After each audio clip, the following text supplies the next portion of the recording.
ओम देवी प्रपन्नाति हरे प्रसीद प्रसीद मातर् जगतोऽखिलस्य प्रसीद विश्वेश्वरि पाहि विश्वं त्वमेश्वरी देवी चराचरस्य। नमस्कार, स्वागत है आपका आचार्य वाणी में। मैं आचार्य विक्रमादित्य आपके साथ हूं और आज के इस कार्यक्रम में आप समझ लीजिए कि विशेष तौर पर आपको समझ लेना है कि वृश्चिक राशि वालों के लिए समय कैसा चल रहा है।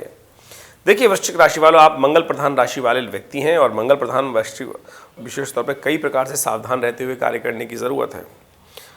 मंगल आपके लग्न में चल रहे हैं, लेकिन शनि महाराज लगातार उस पर दृष्टि बनाए रखे हैं और अभी ये 25 दिसंबर तक 27 दिसंबर तक ऐसा ही योग बना रहेगा। और जब शनि महाराज मंगल पे दृष्टि डालें और मंगल शनि पे डालें, यानी आपस में एक दूसरे की दृष्टि परस्पर युद्ध का योग दिखाई देता है।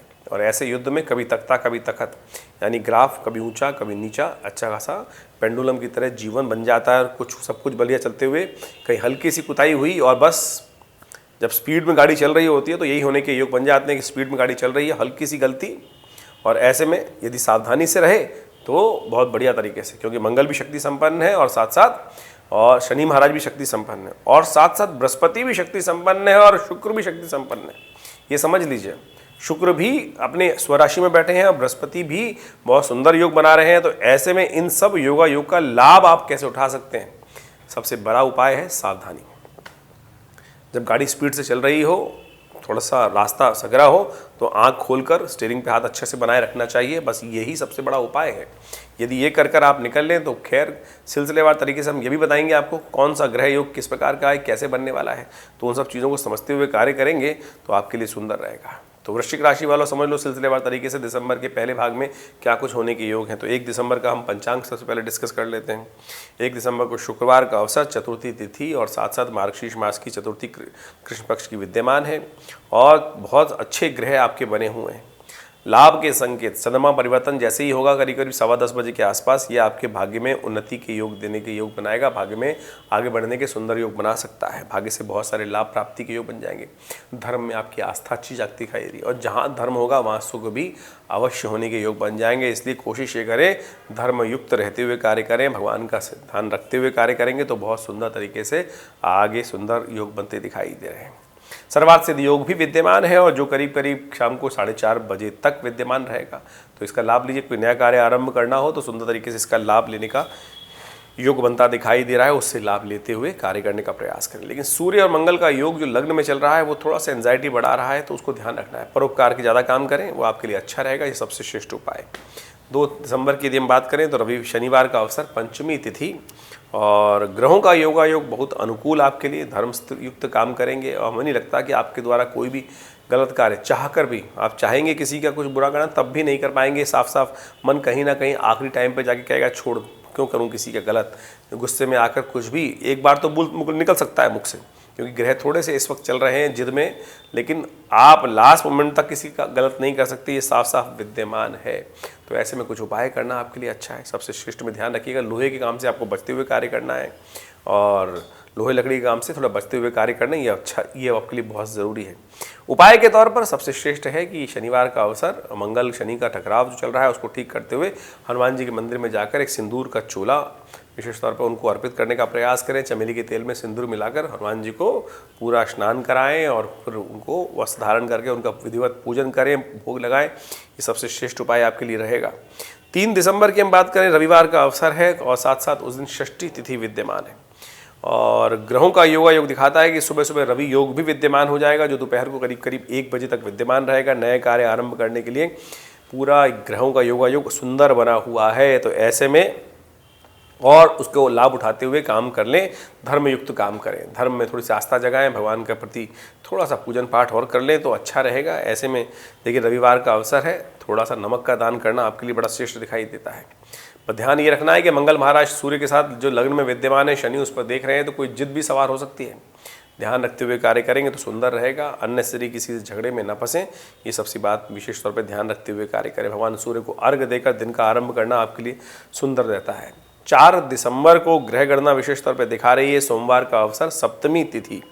और लेकिन उस दिन एक बात का ध्यान रखना है, सुबह 8:43 तक भद्रा विद्यमान रहेगी। तो कम से कम 8:43 तो नया कोई प्रोजेक्ट हाथ में, नया काम हाथ में लेने से बचने का योग अवश्य बनाएं, अन्यथा उनमें किसी ना किसी कारण से विघ्न उपस्थित होने के योग बन सकते हैं। आगे जाकर वो विघ्न आपको दुख और असफलता की तरफ ले जा सकते हैं, तो इनका ध्यान रखते हुए कार्य करें। वैसे धन आगमन के सुंदर योग बन गए हैं, बृहस्पति के साथ चंद्रमा के जिस प्रकार की युति बनी है वो बहुत अच्छे से आपके लिए धन लाभ की स्थिति बनाती दिखाई दे रही है। लेकिन फिर भी ध्यान रखिएगा, इन दिनों जो भी कार्य कर रहे हैं सावधानी बहुत जरूरी। बृहस्पति महाराज षष्ठ भाव में लगातार चल रहे हैं और वहाँ से विशेष तौर पर आगे 12वें भाव को भी देख रहे हैं। धन आगमन के तो योग बना रहे हैं, लेकिन कहीं ना कहीं छोटी सी गलती से नुकसान भी हो सकता है। जो भी कार्य कर रहे हैं उनको बड़ी सावधानी के साथ, तो इसलिए जो काम कर रहे हैं फिनिशिंग करने से पहले उसको अच्छे से नज़र अवश्य चलाते हुए कार्य करें, क्योंकि बृहस्पति लगातार अभी 6 महीने यहीं पे रुकने वाले हैं और ये लगातार ये स्थिति आपके साथ विद्यमान रहेगी। तो ध्यान रखते हुए कार्य, एक प्रिकॉशन चेकलिस्ट अवश्य बनाते हुए कार्य करना, यही सबसे श्रेष्ठ उपाय आपके लिए रहेगा। 5 दिसंबर को मंगलवार का अवसर है और ये बहुत ही इंपॉर्टेंट तिथि है। कार्तिक विशेष तौर पर यदि मार्गशीर्ष की बात करें तो मार्गशीर्ष अष्टमी जो है, कृष्ण पक्ष की अष्टमी, काल भैरव जयंती रूप में मानी जाती है। भगवान शंकर का खासतौर पर उस दिन विशेष स्तवन करने का दिन होता है। शास्त्रों के अनुसार से जो कथा चलती है, उस दिन कहा जाता है कि ब्रह्मा जी में और विष्णु जी में जिस प्रकार से आपस में विवाद उत्पन्न हुआ और जब कौन बड़ा है इसके ऊपर विचार किया गया, तो दोनों के युद्ध को रोकने के लिए, विचार को सही करने के लिए एक बीच में जो कहा जाता है कि एक विशाल स्तंभ दोनों के बीच में उपस्थित हुआ और दोनों से कहा गया कि एक इसका पता लगा गया है का ऊपर कौन सा है, एक पताल पता करके आए। कहा जाता है कि ब्रह्मा जी जो हैं बगुला बन के ऊपर गए और भगवान विष्णु वराह रूप धारण कर कर पृथ्वी के नीचे इसकी पताल का पता लगाने के लिए गए। जब नहीं लगा पाए भगवान विष्णु तो थक कर ऊपर आ गए, कहा जाता है कि, और ब्रह्मा जी ऊपर उड़ते रहे। ऊपर से केतकी का पुष्प आ रहा था जिसको ब्रह्मा जी ने अपनी चोंच में पकड़ लिया और उसके बाद कहा जाता है कि ब्रह्मा जी ने उस चोंच में पकड़कर कहा कि मेरी गवाही तेरे को देनी है। और भगवान जैसे उस वक्त ब्रह्मा जी के 5 सिर होते थे। शास्त्र में कथा के अनुसार जब नीचे पहुँचे जहाँ विष्णु जी विराजमान थे तो कहा गया, आकाशवाणी हुई, पता लगा आए। तो भगवान विष्णु ने कहा नहीं, हम पता नहीं लगा पाए। तो बात यही हुई थी कि जो पता लगा के आ पाएगा वही बड़ा रहेगा तुम दोनों में, आप दोनों में। तो कहा जाता है कि ब्रह्मा जी के एक मुख से मिथ्या भाषण निकला और वही कहा गया जैसे ही कि हाँ पता लगा आए ये पुष्प उसकी गवाही है। तो कहा गया उसी दिन से केतकी का पुष्प भगवान शंकर पर चढ़ना बंद हुआ। वो शिवलिंग रूप जो तेजो में स्तंभ था वो फटा, उसमें से शिवलिंग से भगवान शंकर निकले और त्रिशूल से कहा जाता है कि भगवान ब्रह्मा जी का एक सिर जिससे उन्होंने मिथ्या भाषण किया था वो अलग कर दिया गया। ये कथा काल भैरव की है और इसके बाद से ही उस दिन से कहा जाता है कि भगवान विष्णु शंकर की इस शिवलिंग के रूप में प्रतीकात्मक तौर पर ईश्वर एक है, इस रूप में शिवलिंग की पूजन आरंभ हुआ। हमने भी इस दिन बड़ा विशेष यज्ञ आश्रम पे रखा है और आप सब लोग भी इस यज्ञ में सम्मिलित होकर सुंदर तरीके से परमात्मा का भजन करने का सुंदर अवसर रहेगा। आप इसको उठाने का प्रयास कीजिए लाभ। सुंदर तरीके से परमात्मा का भजन करने का कार्यक्रम रखा गया है। काल भैरव मंगलवार का दिन, काल भैरव जयंती, तो आश्रम पे रखा गया है। सुंदर तरीके से भगवान शिव का पूजन, भगवान शिव का यज्ञ और साथ साथ सुंदर कांड जो शाम को 5 बजे से आरंभ होगा कार्यक्रम और करीब करीब रात्रि में 9 बजे तक 10 बजे तक भंडारे के साथ समाप्त होगा। आप भी इस समय सम्मिलित हो सकते हैं। ग्रहों की गणना विशेष तौर पर जो दिखा रही है आपके लिए कई प्रकार के शुभ योग बना रही है। ऐसे में आपको समझ लेना चाहिए बहुत सुंदर तरीके से धन आगमन का योग दिखाई दे रहा है, लाभ की स्थिति बन रही है। जैसा भी कार्य करेंगे, यदि कार्य मेहनत ज़्यादा करेंगे तो मेहनत का फल अच्छा और अच्छा प्राप्त होगा। तो ये सब कुछ डिपेंड करता है आपके कर्म के अनुसार से। जितने % कर्म करेंगे उतनी सफलता, विजय और साथ साथ धनागमन के सफलता, मान सम्मान में वृद्धि के योग बनते दिखाई दे रहे हैं। भगवान शिव का स्तवन, भगवान शिव का पूजन, रुद्राभिषेक, ये सब अवश्य करने का प्रयास करें। जो हमने आश्रम में कार्यक्रम रखा है उसमें भी सम्मिलित होंगे तो बहुत सुंदर रहेगा, अच्छा रहेगा। 6 दिसंबर की ग्रह गणना विशेष तौर पर समझ लीजिए वो आपके लिए कैसी है। बुधवार का अवसर, 9वीं तिथि है और कन्या में चंद्रमा का परिवर्तन भी होने जा रहा है और ये परिवर्तन ओवरऑल आपके लिए हमें अच्छा ही दिखाई देता है और विशेष तौर पर कन्या पूजन करने से बहुत सुंदर लाभ प्राप्ति के योग बन सकते हैं। तो कोशिशें करें, अपने माता पिता का आशीर्वाद लें और कन्या पूजन अवश्य करें।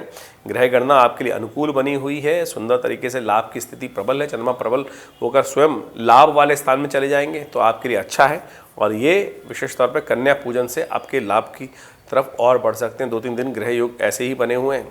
बुधवार का अवसर है तो विशेष तौर पर इसका लाभ उठाने का प्रयास कीजिए।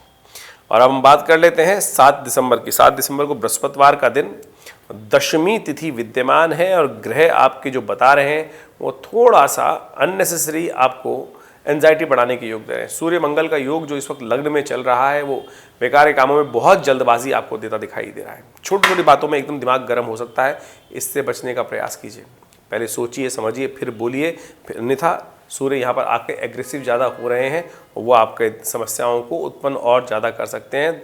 समय अच्छा है, परोपकार से लाभ प्राप्त होगा। कोई ना कोई एक काम परोपकार का नित्य प्रति करने का प्रयास कीजिए। ये सबसे श्रेष्ठ इन दिनों आपके लिए उपाय है। परोपकार, परोपकाराय वहंती नद्या, परोपकाराय दुहंती गावा, परोपकाराय फलंती वृक्षा। शास्त्र में कहा गया है ना, ये संसार में परोपकारी तो है। स्वांता सुखाय का काम बाद में कर लीजिएगा। थोड़ा सा इस वक्त आपकी किस्मत की चाबी परोपकार में है, तो थोड़ा बहुत एक आध काम गुड सोसाइटी के लिए अवश्य करने का प्रयास कीजिए। ये सबसे श्रेष्ठ उपाय आपके लिए हमने बताया, ये अवश्य करते चले। इन दिनों आपको विशेष तौर पर 10-15 दिन ये उपाय नित्य प्रति करने का प्रयास करना चाहिए। 8 दिसंबर को शुक्रवार का अवसर है और बहुत सुंदर तिथि है एकादशी, उत्पन्ना एकादशी। कहा जाता है कि एकादशी भगवान का स्तवन करने के लिए सबसे श्रेष्ठ तिथि मानी जाती है। कहा जाता है कि इस दिन उपवास करना चाहिए। उपवास का मतलब कुछ लोग केवल व्रत से जोड़ देते हैं कि भूखे रहो, काम बस भूखा रहना ही सबसे बड़ा उपवास व्रत जो है वो तो एक भाग है। उपवास 2 शब्दों से बना है, जिसमें कहा जाता है जहाँ वास करते हो वहाँ से हटो, वहाँ से उठो, वहाँ से अपने आप को स्विच ऑफ करो और उस परमात्मा के श्री चरणों में जाकर वास करो, तब तो उपवास हुआ।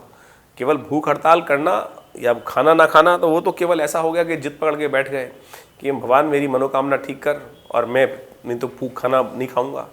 जैसे छोटा बच्चा आपके घर में बैठ जाए ऐसे कि भैया मैं तो भूखा बैठा हूँ, मेरे को साइकिल ला के दो, नहीं तो आज व्रत, आज शाम तक की हड़ताल। तो ये तो अलग भाव हुआ। तो आप समझें उपवास का वास्तविक अर्थ जो है तो आपके लिए वो क्या है, भगवान के श्री चरणों में वास करना, जिद नहीं करना। ये जिद करना व्रत धारण करने से, इसको फर्क डालने का हमें प्रयास करना चाहिए। उपवास करना में व्रत रखना, भोजन ना करना, ये भी सात्विकता का व्यवहार करना, ये सबसे श्रेष्ठ है। इस बात का ध्यान रखते हुए कार्य करेंगे तो सुंदर रहेगा। ग्रह गणना आपके लिए विशेष तौर पर थोड़ा सा ध्यान रखने की ज़रूरत है। ऐसे में दिन तो अच्छा है लेकिन दोपहर के बाद से शाम के समय से थोड़ा सा चंद्रमा का क्षीण होना दिखाई देता है, तो उसके लिए भगवान विष्णु का पूजन करना, ओम नमो नारायणाय मंत्र का जप करना, ये आपके लिए अच्छा रहेगा। और साथ साथ सुबह 10:42 से सर्वार्थ सिद्ध योग भी विद्यमान हो जाएगा। तो नया कुछ कार्य करना है तो उसका मुहूर्त अच्छा बनता दिखाई दे रहा है।